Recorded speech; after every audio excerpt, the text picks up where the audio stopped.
देखते ही देखते 400 point market ऊपर आ चुका है बैंक निफ्टी के हिसाब से। अब ऐसी जगह पर हम आके खड़े हो गए हैं जहां पर थोड़ी और इंटेलिजेंस की ज़रूरत है, मार्केट को थोड़ा और फाइन ट्यून करने के समझने की ज़रूरत है। इसलिए आज मार्केट के मारुति सेगमेंट में हमने ITI एसेट मैनेजमेंट के CIO राजेश भाटिया जी को अपने साथ जोड़ा है। राजेश सर, बहुत बहुत शुक्रिया, थैंक यू वेरी मच समय देने के लिए। अच्छा लगता है आपसे बातचीत करके। मेरे एक मित्र हैं, उनका नाम है अमित भाटिया, वो भी भाटिया ही है, बाईकास्ट आप भी भाटिया ही हैं। तो जी। भाटियों से मेरा कुछ ज़्यादा ही प्यार है, अच्छा लगता है। जैसे मेरे को पता लगा राजेश भाटिया जी है तो मेरा एकदम से खुश हो गया मैं। अच्छा Rajesh sir, thank you very much आज पहले तो समय देने के लिए। हम सर इस जगह पर आके खड़े हुए हैं जहाँ पे मार्केट में डर थोड़ा कम हुआ है, हम्म। थोड़ा वापस से पॉलिसी का इम्पैक्ट मार्केट कैलकुलेट कर रहा है। अडानी वाला पूरा एपिसोड गिरने और बढ़ने का हम देख चुके हैं, और थोड़ा बहुत मैं ये बोलूँगा कि जो वैल्यूएशन का कंसर्न था वो थोड़ा छटा हुआ भी है। इस समय बाजार को आप फेयर वैल्यू के तौर पर देखते हैं या फिर अभी भी थोड़ा प्रेशर है?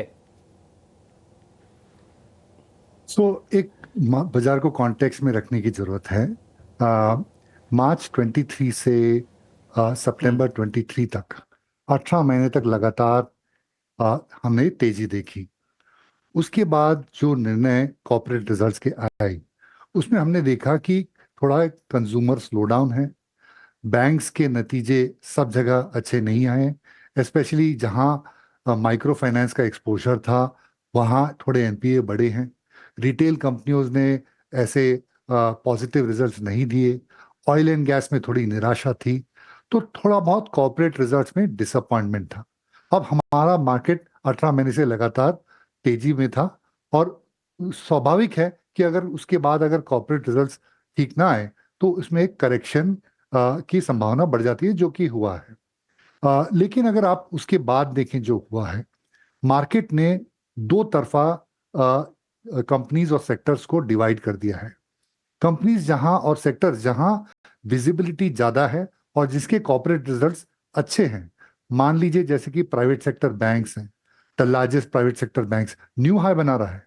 IT companies, capital good companies, quick commerce companies, telecom companies, ये सब स्ट्रॉन्ग और ऊपर के स्तर पर जा रहे हैं। और मान लीजिए जहां की दूसरा साइड पर जो नेगेटिव में है, ऑयल एंड गैस कंपनी, सबसे largest oil and gas company negative में स्तर पर चल रही है, राइट। कंज्यूमर कंपनी जैसे कि मैंने आपको बताया, banks, oil and gas, particularly city gas distribution companies, ये सब नेगेटिव स्तर पर चल रहे हैं। तो मार्केट ने डिवाइड कर दिया है, जहां स्ट्रॉन्ग मोमेंटम है अर्निंग्स का, कॉर्पोरेट रिजल्ट का, वो ऊपर जा रहे हैं और नए हाई बना रहे हैं। और ये जो दूसरे जो सेक्टर्स हैं जहां वीकनेस है उसमें कमजोरी है। लेकिन एक बात मैं आपको बता दूं, ये वॉलेटिलिटी, अस्थिरता इक्विटी मार्केट्स का के प्रकृति में है, वो होना ही है।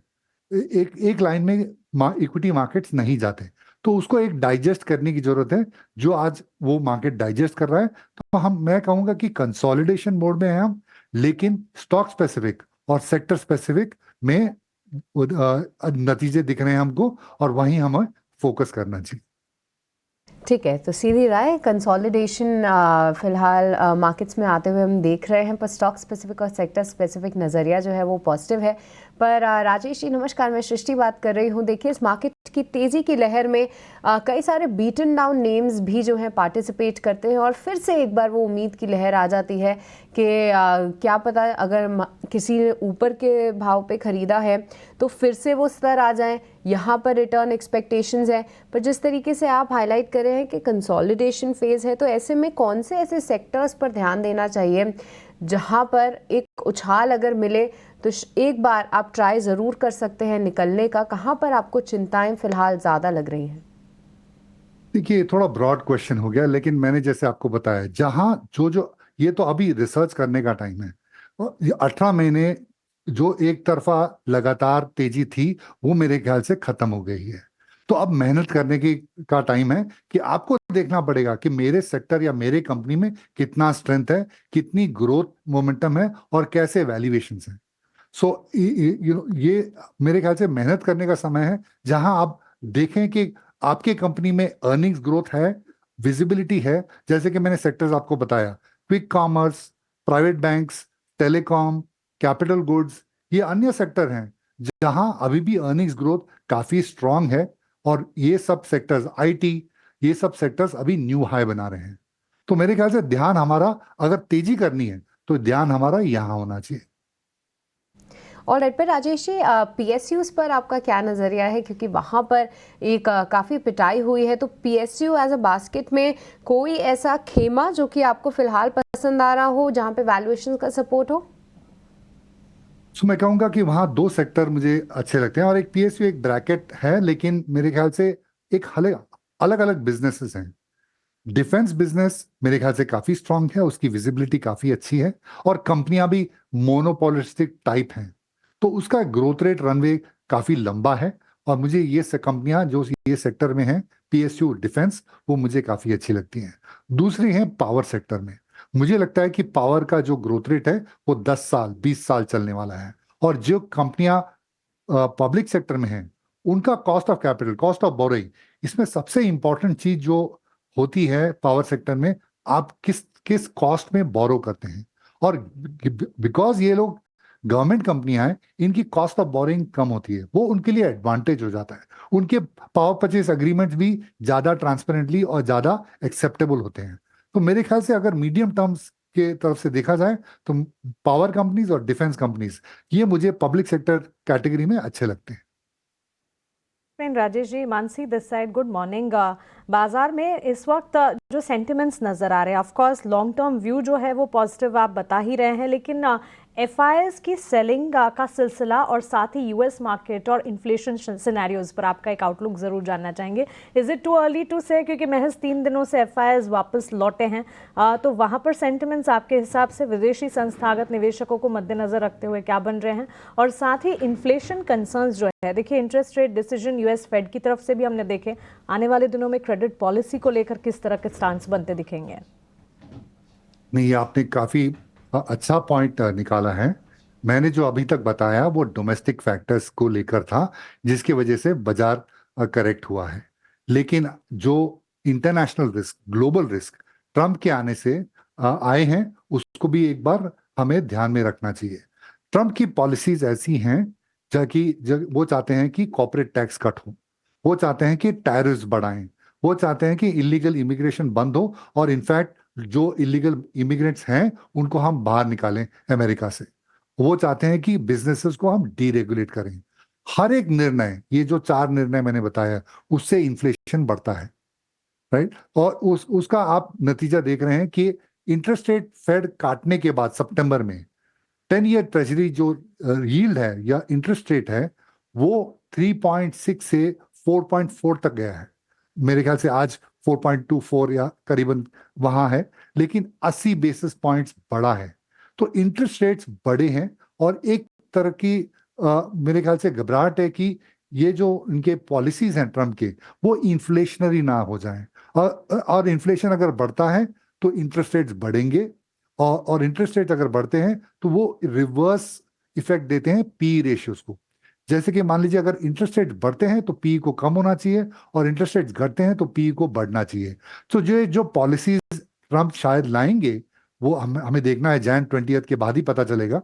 लेकिन उनके जो विचारधारा है, वो मेरे ख्याल से अभी उनके हायरिंग से पता चलती है कि वो इस दिशा में ही जा रहे हैं। सो वो जो अगर ये पॉलिसीज अगर लागू करते हैं तो मेरे ख्याल से वो थोड़ा इमर्जिंग मार्केट्स के लिए स्लाइटली नेगेटिव होगा, इंक्लूडिंग इंडिया। और उसका इफेक्ट आप देख रहे हैं कि एफआईआई सेल कर रहे हैं और रुपी हमारा डेप्रिशिएट हुआ है। सो ये 2 इंडिकेटर्स आपको देते हैं कि ये ट्रेंड अभी भी जारी है। मेरे ख्याल से एक बार का जो एफआईआई का सेलिंग था, बिकॉज ऑफ दिस वो फैक्टर, वो एक बार के लिए खत्म हुआ है अब। लेकिन मार्केट को वो घबराहट जरूर है, और क्या ये मीडियम टर्म रिस्क बन सकते हैं, वो भी एक घबराहट है। लेकिन इसका जवाब हम आज नहीं दे सकते। वो जनवरी 20 के बाद जो निर्णय आएंगे और जो ट्रम्प के पॉलिसीज वो बताएंगे, उसके ऊपर मेरे ख्याल से एक बार फिर से हमको सोचना पड़ेगा कि उसके इम्पैक्ट क्या है। Okay, Rajesh ji thanks for that in detail fundamental global view. लेकिन साथ साथ एक कश्मकश रिटेल पार्टिसिपेंट्स को लगातार रहती है जब वॉलेटाइल मार्केट्स में वो एंटर करते हैं या वॉलेटाइल मार्केट्स में जब पोजीशंस बनाने की कोशिश करते हैं, वेदर लार्ज कैप्स या ब्रॉडर मार्केट्स। हमें हमारे माध्यम से आपको सुन रहे व्यूवर्स को आप किस तरह की स्ट्रैटेजी बताएंगे? लार्ज कैप्स के साथ टिके रहें या ब्रॉडर मार्केट से भी पोर्टफोलियो बनाने की कोशिश होनी चाहिए? देखिए, अगर आप मुझसे पूछें तो जो भारत की एक्चुअल स्टोरी है वो मिड कैप और स्मॉल कैप में हो रही है। जो ग्रोथ रेट्स और मिड कैप और स्मॉल कैप्स ज्यादा ज्यादा हैं कंपेयर टू लार्ज कैप्स। अगर आप जो नए नए धंधे जो उभर रहे हैं, defence, electronic manufacturing services, speciality chemicals, CDMO, ये सब जो नए नए बिजनेसेस आ रहे हैं वो ज्यादातर मिड कैप और स्मॉल कैप्स में हैं। सो मेरे ख्याल से ग्रोथ रेट्स, अगर आप टाइम होराइजन को स्ट्रेच करें तो ग्रोथ रेट्स मिड कैप और स्मॉल कैप में ज्यादा रहेंगे। लेकिन इसके वैल्यूएशंस भी थोड़े ज्यादा हो गए थे, तो जिसका कंसोलिडेशन हो रहा है। लेकिन अगर सो आज की तारीख में शायद लार्ज कैप्स ज्यादा अट्रैक्टिव हैं, ज्यादा स्थिर भी हैं। बट अगर लंबे समय तक देखें तो मेरे ख्याल से एसआईपी मिड कैप और स्मॉल कैप में करनी चाहिए, बिकॉज वहीं हमारी भारत देश की लंबी स्टोरी है।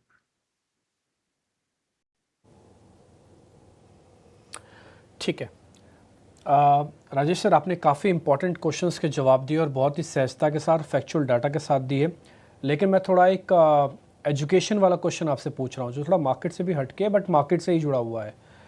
इस 2024 अब हम ख़त्म करने जा रहे हैं, ऑलरेडी हम दिसंबर सीरीज़ में आ चुके हैं। इस 2024 के अंदर आपने मार्केट से क्या सीखा?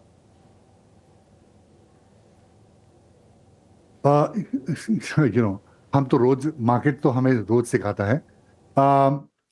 मेरे ख्याल से आई थिंक जो सबसे बड़ी सीख है मेरी मार्केट में वो है कि मार्केट जहां है, मेरे ख्याल से बहुत लोग वहां कॉन्सेंट्रेट करते हैं। लेकिन मार्केट जो चलता है वो आगे आगे क्या होने वाला है उस पर ज्यादा ध्यान देना चाहिए। मैं आपको एक एग्जांपल दे देता हूं।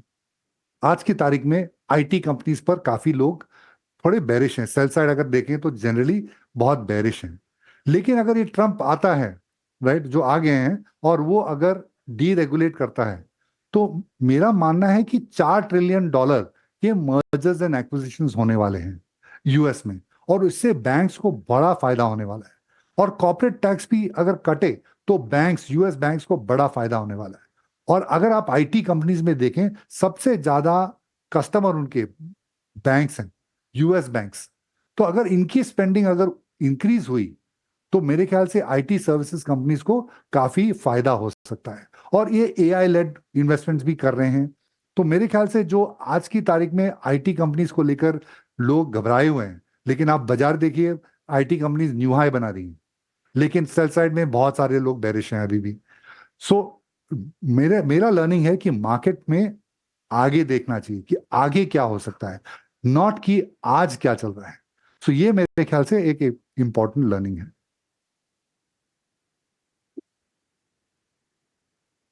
ठीक है राजेश जी, बहुत बहुत शुक्रिया, थैंक यू वेरी मच। आज समय का पता ही नहीं लगा, कब कब में हमारा समय भी निकल गया और आपसे बातचीत करके काफ़ी अच्छे इंसाइट्स भी हमको मिले। एक्चुअली आज कई सारी वजह थी, इसलिए समय का थोड़ा पता भी नहीं चला और आज हमने थोड़ा एक्सटेंड भी किया अपने आपको 5-7 मिनट।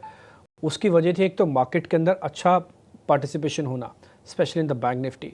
दूसरा, आज मेहमानों ने काफ़ी फैक्चुअली डाटा आपके सामने रखे। तीसरा, मैं अपनी टीम को भी आज कॉन्ग्रेचुलेशंस दूंगा, उन्होंने आज बहुत ही बेहतरीन काम किया। समग्रता में कैसे काम किया जाता है वो आज उसकी छाप दिखी।